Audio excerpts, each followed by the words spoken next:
سب سے پہلے ہم رائے صاحب سے بات کریں گے. رائے منظور ناصر صاحب جو ہیں وہ secretary to the government of Punjab ہیں, one of the best civil servants ہیں. پی ایم ایس سے جو پروونشل مینجمنٹ سروس, پی ایم ایس کا آپ نے نام سنا ہوگا, اس کے پائنیئر ہیں. انہوں نے بہت فیڈرلزم کے اوپر, سول سروسز کے اوپر اور پی ایم ایس کے اوپر کام کیا ہے. سول سروسز کو لے کے ایک اتھارٹی ہیں, تو ہم ان سے بات کریں گے. رائے صاحب تھوڑا سا جو پی ایم ایس سروس ہے اس کے بارے میں بتائیں, اس کی پوزیشنز کے بارے میں بتائیں, اور جو ان کے رائٹس ہیں یا جو دوسری چیزیں ہیں اس کے بارے میں ذرا ہمارے آڈینس کو بتائیں آپ سر. اچھا, اس طرح سے ہے کہ جیسے کہ عوان صاحب نے آپ کو بتایا ہے نا, بنیادی طور پر آپ 4 کو 2 پہ لائیں تو بات آسان ہو جائے گی. ایک ہے فیڈرل سروس, ایک ہے صوبائی سروس.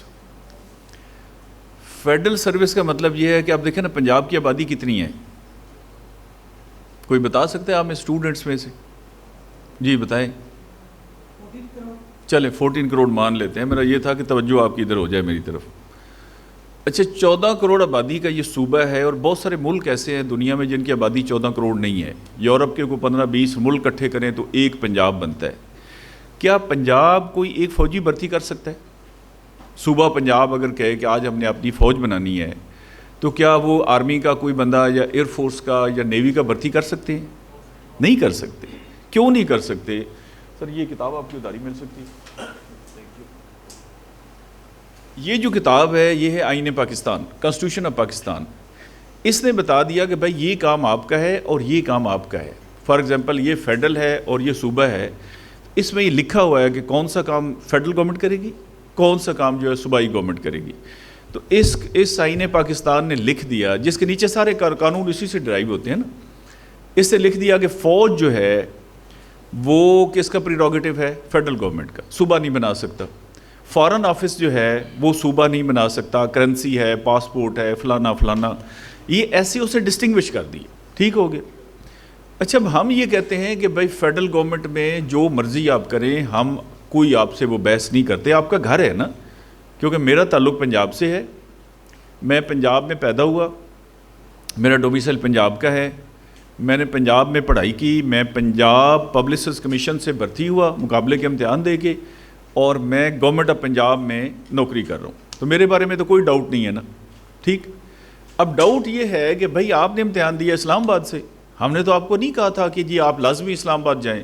آپ کی چوائس تھی, آپ سی ایس ایس کرتے یا آپ پی ایم ایس کرتے یا کوئی صوبائی نوکری کرتے. آپ نے کہا جی ہم نے ادھر جانا ہے, تو بھائی آپ ادھر رہیں. اور ہماری بڑے فورمز پہ یہ بات ہوئی, اور جب بھی بندے کے پاس آرگیومنٹس نہیں ہوتے نا, پھر وہ لیفٹ رائٹ کی باتیں کرتا ہے, جسے ہم کہتے ہیں پنجابی زبان میں بونگیاں. بونگیوں کی سمجھ آ گئی ڈیفینیشن, کہ جب اصل بات نہ آتی ہو تو پھر وہ کبھی ادھر کی بات کرے گا, کبھی ادھر کی بات کرے گا. تو جو ان کے بڑے تھے کرتا دھرتا, انہوں نے ٹی وی پہ آ کے یہ بونگی ماری کہ یہ تو بڑے لائق ہیں. میں نے کہا یہ ڈیبیٹیبل ہے, لیکن ہم آپ کی بات مان لیتے ہیں. ہم کہتے ہیں یہ بہت ہی لائق ہیں. آپ کا جو اپنا علاقہ ہے نا, جو گھر ہے آپ کا, وہ ہے اسلام آباد ایک ضلع. وہاں پہ آپ ان کو 25 گریڈ دے دیں, ہمیں تو کوئی اعتراض نہیں ہے. لیکن میرا سوال یہ ہے کہ میرے گھر میں آ کے یہ لائق ہے یا نالائق ہے, اس کی پوسٹنگ ہی نہیں ہو سکتی. جیسے میں نے کہا کہ ہمارا صوبہ, پورا صوبہ مل کے بھی ایک سپاہی فوج کا بھرتی نہیں کر سکتا, کیونکہ یہ آئین اس سے منع کرتا ہے. وہ خیر پھر ہمارا ایک کلچر چلا آ رہا تھا کوئی 150 سال سے, کہ جی سی ایس پی جو ڈاکیا ڈاکخانے میں آتا ہے وہ بھی سی ایس پی, تو دوسرا بھی سی ایس پی. جو فیڈرل گورنمنٹ کی بس پہ بیٹھ گیا ہے اس نے کہا جی میں تو سی ایس پی ہوں. اور ہم نے, مزے کی بات ہے, ان کا کلیم اتنا برا نہیں تھا جتنا ہم نے آگے تسلیم کر لیا سب نے, کہ جی آپ میرے آقا صحیح کہتے ہیں. تو عوان صاحب اس وقت انڈر ٹریننگ تھے. جب میں پریزیڈنٹ بنا پی ایم ایسوسیشن کا, تو سب سے پہلے تو ہم نے اپنا کیس پڑھا کہ واٹس دا کیس. یہ میں آپ کو اس لیے بتا رہا ہوں کہ یہ جو بندہ جوتے کھا رہا ہوتا ہے نا, یا کسی بھی ٹربل میں ہوتا ہے, 90% اس کا اپنا ہاتھ ہوتا ہے اس میں, یعنی 10% دوسری فورسز ہوتی ہیں, 90% وہ بندہ خود ذمہ دار ہوتا ہے. اچھا ہم کیسے ذمہ دار تھے کہ اب جو مجھ سے پہلے پریزیڈنٹ تھے, مطلب 13 سال پہلے, تو سوچے نا کہ میں کافی ینگ تھا, تو وہ بابے جو ہمارے تھے میں ان کے پاس گیا, میں نے کہا بزرگوں آپ بتائیں کہ ہمارا کیس کیا ہے. انہوں نے کہا جی ہم کھانے چلتے ہیں, آپ کو کھانا کھلاتے ہیں.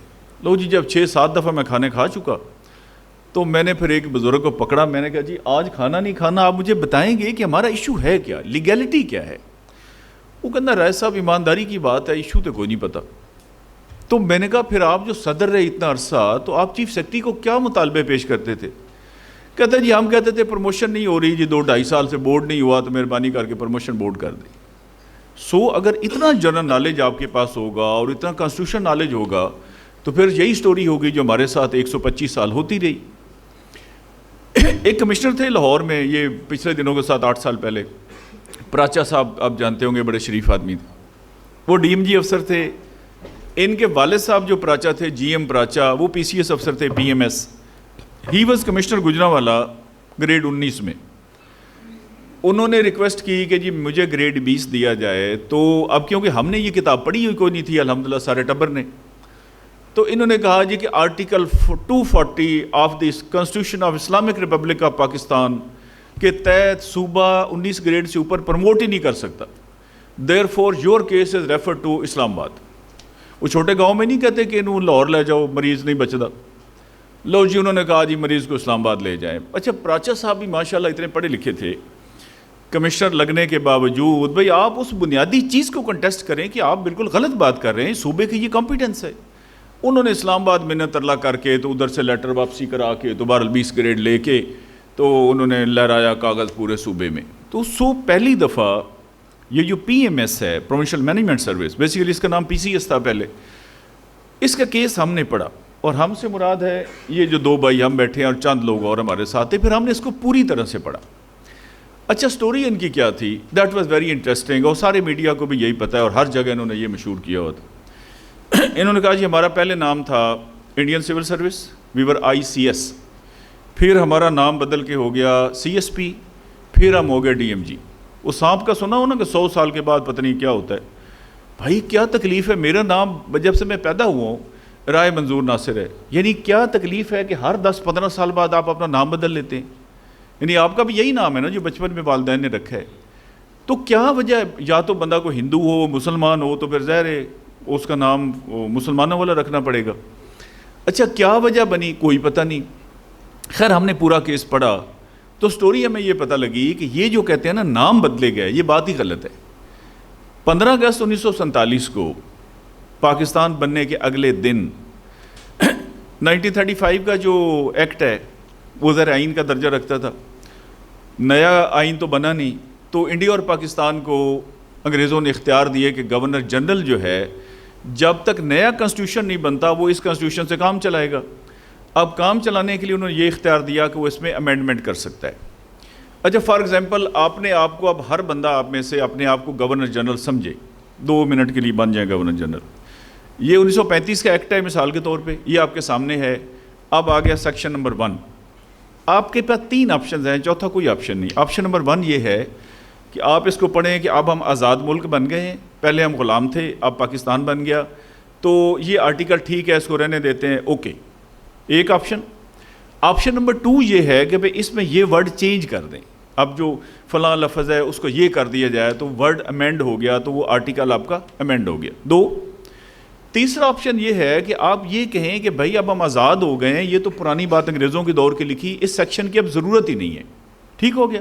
مثلا ملکہ آئے گی تو ہم جھکیں گے, میں مثال دے رہا ہوں, یا کوئی بھی ایسی بات, تو آپ کہتے ہیں یہ تو بات ہی ختم ہو گئی نا. ان 3 کے علاوہ کوئی آپشن نہیں تھا.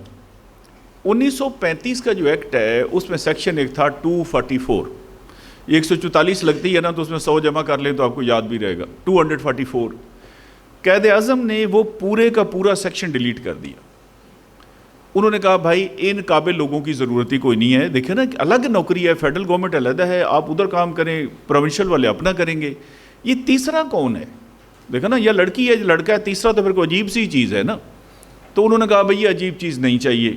سو we filed a petition in the supreme court of Pakistan 184(3) کی تحت ڈائریکٹ ہم سپریم کورٹ گئے, اور اس کیس میں جو ہم نے لائرز کیے وہ پاکستان کی ہسٹری میں نہیں ہوئے. میں آپ کو بتاتا ہوں. جناب اکرم شیخ صاحب کو سب لوگ جانتے ہیں, وہ ہمارے لائر تھے.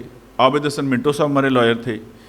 اس کے بعد چیف جسٹس سابق میاں اللہ نواز صاحب ہمارے لائر تھے. سابق اٹارنی جنرل انور مسرور علی خان لائر تھے, حامد خان صاحب لائر تھے, ایک اور ہائی کورٹ بار کے پریزیڈنٹ تھے. یہ 6 لائرز کا پینل ہم نے کیا. نواز شریف جب وزیر اعظم سے ہٹا تو اس نے بھی ایک ہی اچھا وکیل کیا تھا. یہ 6 وکیل آج تک کسی نے کیے نہیں ہیں. ایک وکیل قابو میں نہیں آتا تو 6 تو سوچے نا پھر. اور بڑے وکیل کا ایک بہت بڑے مسئلے ہوتے ہیں. اچھا یہ میں نے اپنا گھر بیچا, بھائی جان نے کوئی اپنا کٹا بچہ بیچا, تو ہم نے 12 کروڑوں روپے اکٹھے کر کے اور ہم نے عبدالحفیظ پیرزادہ کے ساتھ بیٹھ کے میں نے یہ کیس بنایا. پھر ہمارے جسٹس جمشید علی شاہ صاحب تھے, سپریم کورٹ سے ریٹائرڈ جو ہوئے, ان کے ساتھ اور درجنوں نام ہے, پکا کیس کر کے ہم سپریم کورٹ لے گئے. تو جب ہم نے سپریم کورٹ میں بات کی بینچ نمبر 1 میں کہ بھائی قائد اعظم نے ان کی نوکری ختم کر دی, اور یہ صرف یہ کہہ دیں کہ جی قائد اعظم کو کوئی سمجھ نہیں تھی, ہم زیادہ سمجھدار ہیں جنہوں نے 1954 میں دوبارہ اپنی نوکری بحال کر لی, تو ہم اپنا کیس واپس لے لیتے ہیں. لیکن میں نے کہا جی پھر ان کی واپسی کی کوئی گارنٹی ہم نہیں دے سکتے. دیکھا نا, یہ قائد اعظم کو جب کہیں گے بھی ان کو عقل ہی کوئی نہیں تھی, تو ان کے ساتھ جو قوم کرے گی وہ پھر یہ رسک لے لیں. تو سپریم کورٹ کے 3 جسٹس ایسے کھڑے ہو گئے, کہا جی we have never heard of this, they didn't hear of this because we never raised this question. تو ہم نے کہا جی یہ 13 اگست پاکستان سے بننے کے پہلے 1935 کا ایکٹ ہے, اور یہ پاکستان بننے کے بعد کا ہے. اچھا خیر وہ ہو گئی بات. اب دیکھیں آپ کی کوئی بھی سروس ہے, صوبائی سروس ہے, فیڈرل سروس ہے, ہم بات کر رہے ہیں ان کی یہ جو 2 سروسز ہیں, ایک ڈی ایم جی اور ایک پی ایس پی, ٹھیک ہے, ان کا آل پاکستان سروس یہ کہتے ہیں ہم ہیں. میں نے ٹی وی پہ بہت دفعہ یہ بات کی, میں نے کہا یہ واحد سروسز ہیں, اب 2 کہہ لیں, جن کا میکا کوئی نہیں ہے, صرف سسرال ہے. ہر لڑکی کا کوئی ایک میکا ہوتا ہے نا, کوئی ماں پہ ہوتا ہے, ان کا وہ کوئی نہیں, محکمہ ہی کوئی نہیں پتا کہ ان کا ڈپارٹمنٹ کون سا ہے. اب میرا ڈپارٹمنٹ ہے SNJD, ایجوکیشن والے کا وہ ہے فلانا ہے, ان کا کوئی پتہ نہیں, کبھی یہ فیڈرل گورنمنٹ میں ہے, کبھی ایمبیسیوں میں ہیں, کبھی پتہ نہیں آسمانوں میں ہیں, اب خلا پہ نہیں جا سکتے. وہ ہمارا تو ایک دوست DMG افسر کہہ رہا تھا ایک جنرل صاحب سے, وہ کہتا ہے سر آرمی چیف ساڈا ہونا چاہیے. اس کا تو اس کی اچھی اسلام دعا تھی. تو میں نے کہا یار یہ پرپوزل تو آپ لوگوں نے ٹھیک دی ہے. یہ GOR1 ہے نا جدھر ہم رہتے ہیں سارے بیوروکریٹ, CM کا آفس ہے, ادھر ایک ہمارا میس ہے PCOM, یہ سچا واقعہ ہے. یہ بیگمات ادھر بیٹھی ہوئی تھی DMG افسروں کی, تو کسی بیگم نے کہا اب دیکھیں یہ ڈاکٹر عبدالسلام جو ہے جس کو نوبل پرائز ملا ہوا ہے, انہوں نے کہا کتنی بڑی بات ہے, کتنا لائق آدمی ہے کہ دیکھیں نا اس کو نوبل پرائز ملا ہے. تو وہ ایک بیگم کہتی ہے اللہ اتنا لائق ہوتا تو DMG میں نہ آ جاتا. تو یہ مطلب حالت تھی. اور میں میڈیا بہت میں کہتا تھا, میں نے کہا 2010 میں ہم لوگ آئے کہ ہمارے بزرگوں نے جو کیا کہ ایک پوسٹنگ کمشنر کی لے لی, DC کی لے لی, بیچا اپنی قوم کو. اچھا کیس کا پتہ کوئی نہیں تھا. تو 2010 سے پہلے 3 چیزیں بہت مقدس تھی, مکہ مکرمہ, مدینہ منورہ اور DMG شریف. 2010 کے بعد پھر جو ایکچوئل 2 مکہ مدینہ تھی وہ رہ گئے, اور ان کو ہم نے بالکل ایسی تیسی کر دی. ان کے ہم نے پورا سٹرپ آف کر کے بتایا کہ انہوں نے ملک کے ساتھ کیا کیا, عوام کے ساتھ کیا کیا, اور صوبے کے ساتھ کیا کیا. ٹھیک ہو گیا جی. اچھا 12 ڈیمانڈز ہم نے بیٹھ کے لکھی. ایسے لوگوں نے کہا جی زیادہ لکھ لیں. میں نے کہا نہیں, جنون جتنی اصل ہیں وہی لکھتے ہیں. ایک ہے نا بارگیننگ کے لیے آپ 25 پوائنٹ بنا لیں. میں نے کہا نو, اللہ کا شکر ہے ہماری 12 کی 12 ڈیمانڈز پوری ہو چکی ہیں. دس از دا اونلی سروس کہ ہماری اب کوئی اس طرح کی ڈیمانڈ نہیں. ایک چیف سیکرٹری والا ایشو ہمارا رہ گیا. اچھا باقی دیکھیں نا 22 گریڈ کی ہماری سیٹیں نہیں تھیں, وہ ہم نے کروا لی. انکارٹرمنٹ فلانے رولز امینڈ کرائے, housing policy, you name any thing. ہمارا GOR1 میں ایک گھر ہوتا تھا, ابھی ہمارے کو 60 سے زیادہ ادھر گھر ہیں. سیکریٹریز میرے بیچ کے, یہ پچھلے سال ہم گنے تھے 7 صرف میرے بیچ میٹ سیکرٹری تھے. ابھی میرے بیچ کے 3 کمشنرز ہیں. تو لب الباب یہ ہے کہ اللہ کا شکر ہے کہ ہم نے تو کوئی 99% اپنا گین کر لیا ہے. اب آ گئی پولیس شریف. پولیس جی دوسرا راؤنڈ, بس میں ایک منٹ کی آخری بات کر کے, پولیس کے لیے میرا ایک مشورہ ہے. دیکھیں پولیس سروس پنجاب کی ہو یا فیڈرل کی, یا ہم چیف سیکرٹری لگیں یا ادھر کا لگے, اس سے عوام کو کوئی لینا دینا نہیں ہے. ایک آپ کام سے آتے ہیں, آپ کا کام اچھی طرح کوئی بھی کر دے تو آپ کہیں گے یار یہ بڑا اچھا آدمی ہے, ٹھیک ہے, اس سے قطع نظر کہ یہ کون سے قبیلے کا ہے. دیکھیے PMS کا ہماری کامیابی کے پیچھے ایک راز تھا جو میں عوان صاحب کی اجازت سے 1 منٹ لوں گا صرف. میں نے سب سے ریکویسٹ کی, یہ بالکل ہمارے بچے ہیں, مطلب یہ تو ٹریننگ کر رہے تھے اور انہوں نے ٹریننگ کے دوران سٹرائک کی. اچھا میں نے ان سے ایک ریکویسٹ کی کہ دیکھیں پبلک سمپتھی ہمارے ساتھ ہونی چاہیے, اور اللہ کی مدد بھی تب آئے گی جب ہم جنون ارادہ کریں گے کہ ہم نے لوگوں کی باقاعدہ خدمت کرنی ہے. اور سال 2 سال میں پورے پنجاب کی پبلک ہمارے ساتھ تھی. وہ کہتے ہیں جی آپ کا رویہ بڑا اچھا ہے, ہم جدھر جاتے ہیں پی ایم افسر بسم اللہ کرتا ہے, چائے پلاتا ہے, کام کرتا ہے, یار ان کی تو گردن میں سریا بہت ہے, اور اللہ تعالیٰ سریے کو پہ توڑ دیتا ہے, اور اللہ تعالیٰ نے سریے کو توڑا. میری پولیس سے یہ گزارش ہے کہ دیکھیں ابھی تھانے لیول کی جو پولیس ہے جس سے عوام کا واسطہ ہے وہ تو آلریڈی پنجاب کی ہے, اس میں تو کوئی پی ایس پی نہیں ہے. اور کیونکہ انٹریکشن پولیس کے ساتھ بہت زیادہ لوگوں کو ہوتا ہے, تو پولیس کو ایک ہی جو بات پرابلم کریٹ کر رہی ہے وہ ہے پولیس کا ایٹیچیوڈ. پولیس اگر آج اپنا رویہ بہتر کر لے, دیکھیں نا غلط کو آپ غلط کہیں, ایف آئی آر نہیں ہو سکتی, بتا دیں یہ نان کاغذیبل ہے, یہ نہیں ہو سکتا. ایٹیچیوڈ تو بندہ کر سکتا ہے نا, کہ بندے نے منہ ادھر کیا ہوا ہے, وہ کہتا ہے جی میرا موبائل گم ہو گیا, وہ کہتا ہے تو موبائل لیا کتھوں سی, and so on so forth. بس یہ میری گزارش ہے, کیونکہ پولیس کچھ افسران بیٹھے ہیں کہ لوگوں کی سمپتھی اور اللہ تعالیٰ کی مدد اگر آپ چاہتے ہیں کہ آپ کے ساتھ آئے, یہ کر لیں. پھر دیکھیں جیسے اللہ تعالیٰ نے ہمیں غلامی سے نکالا ہے, انشاءاللہ سروس بھی کریٹ ہوگی اور صوبے کا فائدہ بھی ہوگا.